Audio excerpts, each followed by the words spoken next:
The scent of pine and roasted turkey usually filled our home with a warmth that could thaw even the coldest winter night. Christmas dinner, a tradition I cherished more than any other, was meant to be a sanctuary, a place where the year's stresses melted away, replaced by laughter and the gentle hum of family. But this year the air was thick with something else, a tension so palpable it felt like another guest at our table, unwelcome and uninvited. My hands, calloused from years of honest work, trembled slightly as I carved the turkey, each slice a deliberate act, a futile attempt to steady my racing heart. My daughter Sarah sat across from me, her usually bright eyes now clouded with a storm I couldn't quite decipher. She was 22, a whirlwind of ambition and youthful idealism, fresh out of college and brimming with a fierce independence that often clashed with my quiet, traditional ways.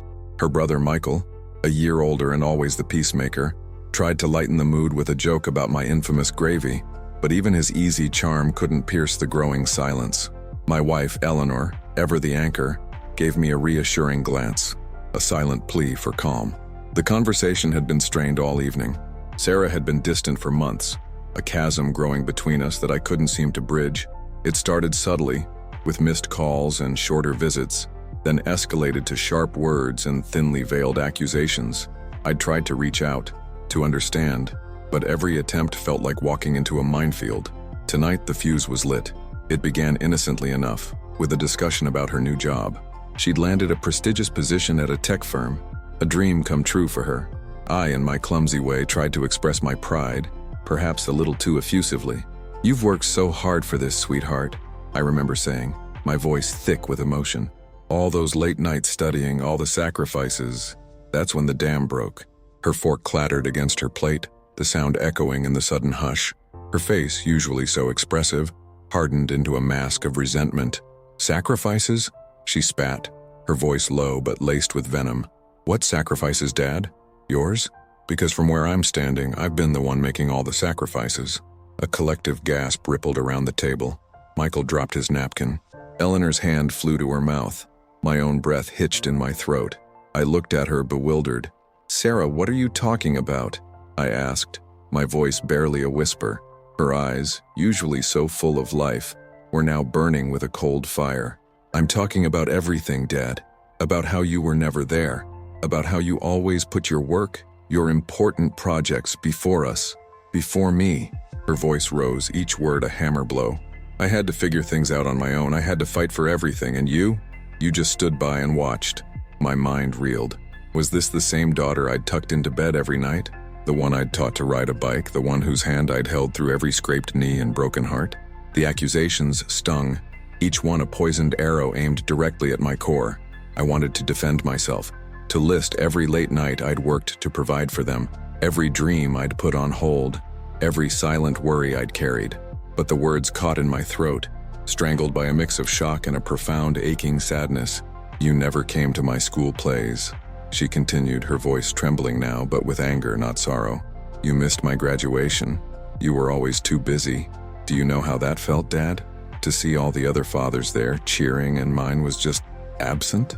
The silence that followed was deafening, punctuated only by the distant sounds of Christmas carols from a neighbor's house. My heart pounded against my ribs, a frantic drumbeat of pain and disbelief. I looked at Eleanor, whose eyes pleaded with me to stay calm. I looked at Michael, whose face was a mixture of concern and embarrassment, and then I looked back at Sarah, her chest heaving, tears finally welling in her eyes, not of sadness but of raw, unbridled fury. "You never did anything for me," she screamed, the words tearing through the festive air, shattering the fragile peace of our Christmas dinner. The force of her voice made the delicate ornaments on the tree tremble. It was a cry of deep-seated pain, a culmination of years of unspoken grievances, now unleashed with brutal honesty. And then, I quietly stood up. The scrape of my chair against the polished wooden floor was the only sound in the room. It echoed loud and stark in the sudden heavy silence that followed Sarah's outburst. All eyes were on me, Eleanor's wide with apprehension, Michael's, a mixture of pity and concern, and Sarah's, still blazing with a defiant, wounded anger. My legs felt like lead, but I pushed myself up, my gaze fixed on my daughter. I didn't speak, didn't react, just stood there, a silent figure against the backdrop of our brightly lit Christmas tree. 1,000 thoughts raced through my mind. a chaotic storm of memories and regrets. Was she right? Had I truly been so absent? I replayed every missed school event, every late night at the office, every time I'd chosen work over a family outing. My father, a man of few words and even fewer displays of affection, had taught me that a man's worth was in his ability to provide, to build a secure future for his family. I had taken that lesson to heart, pouring every ounce of my energy into my construction business, believing that every brick laid, every beam raised, was a testament to my love for them. I thought I was building a fortress of security, a foundation for their dreams. But perhaps in my relentless pursuit of stability, I had built walls instead of bridges. Sarah watched me, her breath coming in ragged gasps as if bracing for my counterattack. She expected an argument, a defense, a denial, but I offered none. The words she had hurled at me, though painful, resonated with a truth I had perhaps been too blind or too proud to see. Her pain was real, her perception valid regardless of my intentions. I walked slowly around the table, my eyes sweeping over the faces of my family. Eleanor, my rock, who had always understood my silent struggles, my unspoken anxieties. Michael, who had inherited her calm demeanor, always ready with a comforting word. And Sarah, my fiery, passionate daughter, whose spirit I admired even as it challenged me.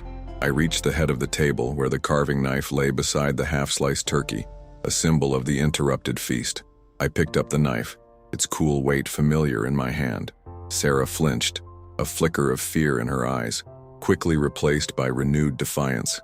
She probably thought I was going to make a dramatic gesture, perhaps even storm out. But that wasn't my way. My way was quiet, deliberate, often misunderstood. I turned to the wall behind me where a large framed photograph hung, a picture taken years ago, when Sarah was just a little girl, maybe 5 or 6. She was sitting on my shoulders, her tiny hands gripping my hair, a wide, gap-toothed grin on her face. We were at the local park, the sun shining, a perfect summer day. It was one of the few pictures where I was genuinely smiling, unburdened by the weight of responsibility. "Do you remember this day, Sarah?" I asked, my voice low, almost a whisper, but clear enough to cut through the tension. My eyes were still on the photograph, not on her. She didn't answer, just stared at me, her expression unreadable. "It was your 6th birthday," I continued, my voice gaining a quiet strength. "You wanted to go to the park, just you and me. Eleanor was busy with Michael, who had the flu. I had a big deadline at work, a project that could make or break the business. I remember looking at the clock, feeling the pressure, the anxiety building up inside me. I paused, my gaze still fixed on the smiling faces in the photograph. But you looked at me with those big, hopeful eyes and you said, 'Please, Daddy, just for a little while?' And I couldn't say no. So I put on my shoes, and we went." A faint tremor ran through Sarah's shoulders. She still didn't speak, but her gaze had shifted from defiance to a hesitant curiosity. "We spent hours there," I went on, a small, sad smile touching my lips. "You chased pigeons, you went down the slide 100 times. You made me push you on the swings until my arms ached. And then, you wanted to be a giant. So I put you on my shoulders, and we walked around the whole park, you laughing, pretending to touch the clouds." I finally turned to face her, my eyes meeting hers. The anger in her gaze had softened, replaced by a flicker of something akin to confusion, perhaps even a nascent memory. When we got home, I worked through the night. I finished the project, but I was exhausted. The next morning I found a drawing on my desk. It was a stick figure of me with a smaller stick figure on my shoulders and a big yellow sun in the corner. And it said, "My daddy is the best giant." A single tear escaped Sarah's eye, tracing a path down her flushed cheek. It wasn't a tear of anger this time, but something deeper, more vulnerable. "You're right, Sarah," I said, my voice steady, though my heart ached. I missed a lot, more than I ever wanted to. I was often absent physically, and for that I am truly sorry. I can't change the past, but I want you to understand why. I took a deep breath, the weight of years of unspoken burdens pressing down on me. I grew up with nothing. My parents struggled, always. I saw the fear in their eyes, the constant worry about putting food on the table, about keeping a roof over our heads. I swore that my children would never know that fear. I swore I would build a life for you where you could dream, where you could pursue anything you wanted without the constant shadow of financial insecurity. My voice cracked slightly, but I pushed through. Every late night, every missed event, every sacrifice I made was for that dream. It was my way of loving you, Sarah, my clumsy, imperfect way of trying to give you a better life than I had. I thought if I provided enough, if I built enough, you would feel safe, secure, loved. I didn't realize that what you needed most was my presence, not just my provision. The silence returned, but this time it was different. It wasn't tense, but heavy with understanding, with the echoes of a truth finally spoken. Sarah's tears flowed freely now, and Michael had moved closer to her, placing a comforting hand on her shoulder. Eleanor's eyes were filled with a profound sadness, but also a quiet pride. I had laid bare my soul, exposed my deepest fears and my most misguided intentions. The raw emotion in the room was almost unbearable, but it was also cleansing, a necessary storm before the calm. Sarah's shoulders shook with silent sobs, her face buried in Michael's embrace. The raw vulnerability I saw in her, a side she rarely showed, tore at my heart. My own eyes stung, but I held back the tears, a lifetime of suppressing emotion making it a reflex. Eleanor, ever the empathetic one, came to my side, her hand gently resting on my arm, a silent acknowledgement of the pain we both carried. "I know you tried, Dad," Sarah mumbled, her voice muffled against Michael's shirt. I just wanted you there, like, really there." "I know, sweetheart," I replied, my voice hoarse. "And I failed you in that. I truly did. But I hope you know, every single decision I made, every hour I spent away was because I loved you more than anything. It was a misguided attempt to show that love, to protect you from the struggles I knew." The air was still thick with unspoken resentments, not just from Sarah, but from years of misunderstandings. Michael, usually so composed, cleared his throat. "Dad, I get it, I really do, but sometimes it felt like you were building a kingdom and we were just subjects in it. We had everything, but we didn't have you." His words, though gentler than Sarah's, hit just as hard. Michael had always been the quiet observer, the one who absorbed everything without complaint. To hear this from him was a revelation. It wasn't just Sarah's pain, it was a shared family wound. "I remember when I broke my arm, Dad," Michael continued, his voice softer now, almost reflective. "You were on a business trip. Mom was amazing, of course, but I just wanted you. I kept asking when you'd be home. And when you finally called, you just asked if I was okay, and then you were talking about the merger again. I felt like I wasn't important enough to pull you away." A wave of shame washed over me. I remembered that call, the frantic rush of the merger, the pressure to close the deal. I had been so consumed, so utterly convinced that this one deal would secure our future, that I had compartmentalized everything else. I had dismissed his broken arm as a minor inconvenience, a distraction from the real work. How could I have been so blind? "Michael, I don't even know what to say," I stammered, the words catching in my throat. I was a fool, a complete fool. I let my ambition, my fear of failure, overshadow what truly mattered. You were never a distraction. You were always my priority, even when my actions didn't show it. Eleanor squeezed my arm. "Arthur, you were doing what you thought was best. We all make mistakes. The important thing is that we're talking about it now." Her voice was calm, a soothing balm on the raw wounds. But Sarah wasn't ready to let go of the anger completely. "It's not just about the big things, Dad," she said, pulling away from Michael, her eyes red but firm. "It's about the little things. The school projects you never helped with, the parent-teacher conferences you never attended, the times I just wanted to talk about my day, and you were always on the phone or buried in paperwork." She stood up, walking towards the window, looking out at the falling snow. "I remember one time, I had this huge science project. It was about the solar system. I worked on it for weeks, building this elaborate model. I was so proud of it. I kept asking you to look at it, to tell me what you thought. You just nodded, said, 'Looks great, honey,' without even really looking. And then, the night before it was due, the dog knocked it over. It was ruined." Her voice cracked. "I cried for hours. Mom tried to help me rebuild it, but it was too late. I had to go to school with a broken project. And I remember thinking, if Dad had just looked at it just once, maybe he would have told me to put it somewhere safe. Maybe he would have helped me fix it, but he didn't even notice it was gone." The memory hit me like a physical blow. The solar system project. I vaguely remembered a cardboard box, some glitter, but I had been so preoccupied with a difficult client, a looming deadline. I had seen it, yes, but I hadn't seen it. I hadn't seen the hours of effort, the pride, the hope in her eyes. I had been there, but I hadn't been present. "Sarah," I began, my voice thick with emotion. "I remember that project. I remember seeing it. But I was so consumed by work, by the fear of losing everything, that I didn't give it the attention it deserved. I was so focused on providing the big picture, the financial security, that I neglected the small, precious moments that truly build a family. I was a ghost in my own home, present in body, but absent in spirit. My confession hung in the air, heavy with the weight of years of unspoken truths. It was a painful admission, a stripping away of the carefully constructed facade of the successful stoic provider. I had always believed that showing vulnerability was a weakness, a luxury I couldn't afford. But now, in the raw honesty of this moment, I realized it was the only path to true connection. "I understand if you can't forgive me," I said, my gaze fixed on her back. "I understand if the damage is too deep, but I need you to know with every fiber of my being that I regret it. Every missed moment, every unsaid word, every time I chose work over you, I regret it more than anything." The room was silent again, save for the soft crackle of the fireplace. The tension, though still present, had shifted. It was no longer a hostile, accusatory tension, but a fragile, expectant one. The storm had raged, and now, the clouds were beginning to part, revealing the possibility of a fragile, hesitant dawn.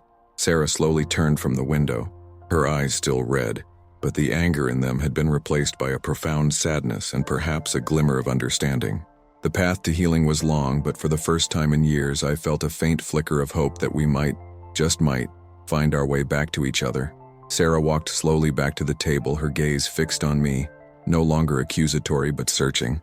The raw emotion of the past few minutes had stripped away the layers of resentment, leaving behind a fragile vulnerability. Michael and Eleanor watched us, their faces etched with a mixture of hope and trepidation. This was the moment of truth, the precipice upon which our family's future teetered. "Dad," Sarah began, her voice barely above a whisper, I always thought you didn't care, that your work was more important than us. I saw other dads at school events, at games, and I just felt so alone, like I wasn't worth your time." Her voice broke and a fresh wave of tears welled in her eyes. "It hurt, Dad. It hurt so much." My heart constricted. To hear her articulate the depth of her pain, the feeling of being unworthy, was a torment I wouldn't wish on my worst enemy. I had inflicted that pain unknowingly, through my misguided attempts to protect her. "I know it did, sweetheart," I said, my voice thick with unshed tears, "and there's no excuse for that. My intentions, however good, don't erase the impact of my actions. I was so caught up in the doing, in the providing, that I forgot the being. I forgot to just be there, to listen, to see you, truly see you in those moments that mattered most to you." I took a step closer to her, my hands clasped in front of me, a gesture of humility.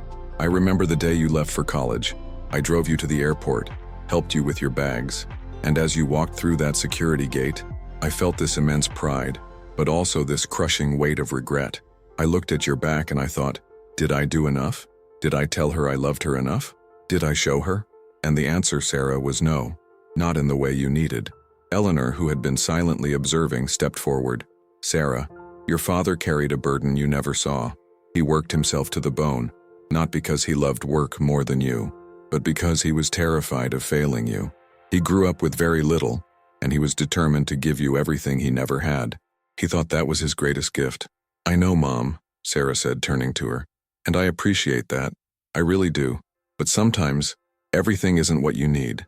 Sometimes you just need a hug, or someone to listen, or someone to tell you it's okay to fail." "And I failed to provide that," I interjected, my voice firm. "I was so focused on preventing failure, on building a perfect life for you, that I forgot to teach you how to navigate the imperfections. I forgot to show you that my love wasn't conditional on your success, or on my ability to provide. It was just there, always." The silence that followed was different from any before. It wasn't a silence of anger or tension, but of profound understanding, of shared grief for lost time, and a fragile hope for a new beginning. Sarah looked at me, her eyes still brimming with tears, but a new light, a glimmer of something akin to forgiveness, began to shine through. I just wanted to feel like I mattered," she whispered, her voice raw, "like I was seen." "You always mattered, Sarah," I said, my voice breaking. "More than you could ever know. You were the reason I worked so hard, the reason I pushed myself beyond my limits. Every sacrifice I made, every late night, every missed moment, was fueled by the deepest love a father could have for his daughter. It was a love that was clumsy, often misguided, but always, always true." I extended my hand, palm open, a silent invitation. "I can't undo the past, sweetheart. But I can promise you this. From this moment forward, I will be present. I will listen. I will see you. And I will try every single day to be the father you need. Not just the one I thought I had to be. Sarah hesitated for a moment, her gaze fixed on my outstretched hand. The air crackled with anticipation. It felt like an eternity, a lifetime of unspoken words and unexpressed emotions hanging in the balance. Then, slowly, tentatively, she reached out and took my hand. Her grip was fragile at first, then tightened, a silent acknowledgement of a bond that had been strained but not broken. A collective sigh of relief seemed to ripple through the room. Michael let out a soft breath he hadn't realized he was holding. Eleanor's eyes welled up with tears of relief and gratitude. The storm had passed, leaving behind a landscape forever changed, but also cleansed, ready for new growth. I want to believe you, Dad, Sarah said, her voice still shaky, but with a newfound softness. I really do. Then let me show you, I replied, my voice firm with conviction. Let me show you, not just with words, but with actions. Starting now.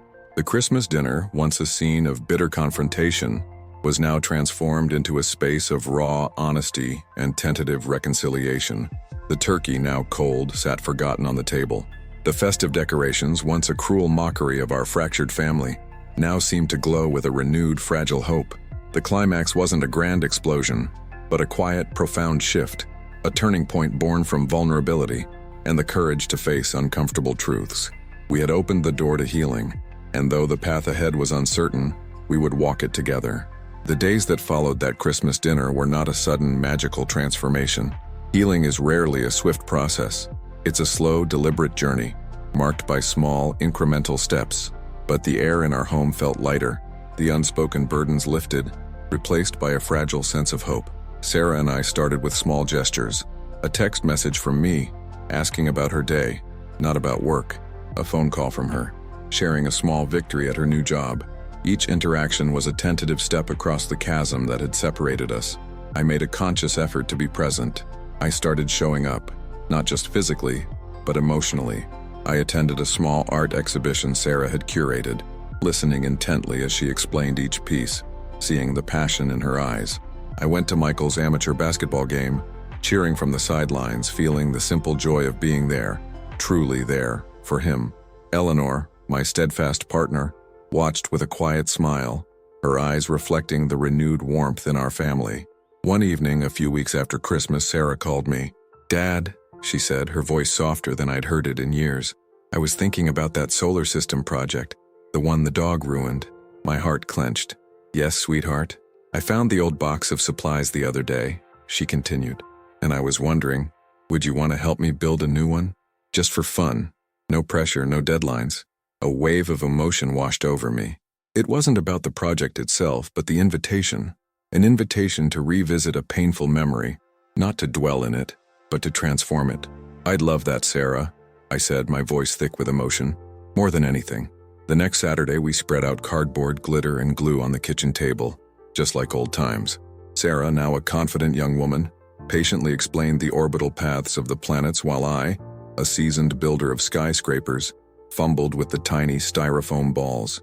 We laughed, we spilled glue, we argued playfully about the exact shade of blue for Neptune. In those hours, building a miniature universe, we were also rebuilding our own. It wasn't just a science project, it was a bridge, meticulously constructed with shared laughter and quiet understanding.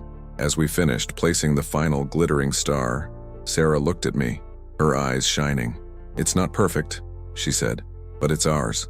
Just like us, sweetheart," I replied, pulling her into a hug that felt different from any we'd shared before. It was a hug of acceptance, of forgiveness, of a love that had been rediscovered and redefined. The journey wasn't without its bumps. There were still moments of awkwardness, of old habits resurfacing, but now we had the tools to navigate them. We had learned to communicate, to express our needs and our hurts, not with anger, but with vulnerability. I learned that being a father wasn't just about providing. It was about presence, about listening, about showing up in the small, everyday moments that weave the fabric of a family. Our Christmas dinner had been a crucible, a moment of painful truth that had shattered our illusions but ultimately forged a stronger, more authentic bond. The scars remained, a reminder of the past, but they were no longer festering wounds. They were marks of resilience, of a family that had faced its demons and chosen to heal. Life continued, with its usual ups and downs, but now, when Sarah called, I answered. When she needed advice, I listened, truly listened. When she just wanted to share a laugh, I was there, fully present. The silence at our dinner table was now filled with genuine conversation, with the easy flow of a family truly connected. I was no longer just a provider.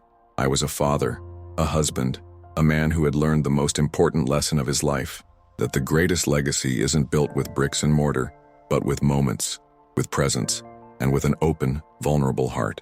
And that, I realized, was the greatest gift I could ever give my children and myself.